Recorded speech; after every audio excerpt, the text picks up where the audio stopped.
Kelompok Hamas mengeluarkan pernyataan keras pada Sabtu 11 November yang menuduh Israel merusak kesepakatan gencatan senjata yang berlaku.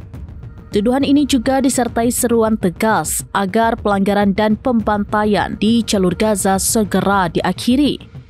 Menurut laporan dari Al-Mayadin, Hamas mengklaim bahwa Israel terus melakukan pelanggaran harian terhadap perjanjian tersebut. Pelanggaran yang dimaksud meliputi perusakan rumah di wilayah yang dikuasai Israel di luar garis kuning, serta perluasan di wilayah kontrol militer hingga melampaui 30 km persegi dari garis penarikan sementara yang telah disepakati.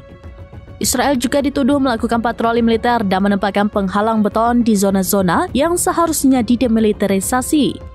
Selain itu, Hamas menyoroti berlanjutnya blokade Israel terhadap pengiriman bantuan kemanusiaan yang menyebabkan penumpukan dan hambatan besar. Menanggapi situasi ini, Hamas menyuruhkan penghentian segera atas pembantaian dan pelanggaran yang dilakukan oleh Israel. Mereka juga mendesak agar perlintasan Rafah dan Zikim dibuka untuk memfasilitasi kelancaran bantuan kemanusiaan, termasuk izin masuk untuk 300.000 tenda perlindungan dan peralatan yang sangat dibutuhkan.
Download Tribun X sekarang, menghadirkan lokal menjadi Indonesia.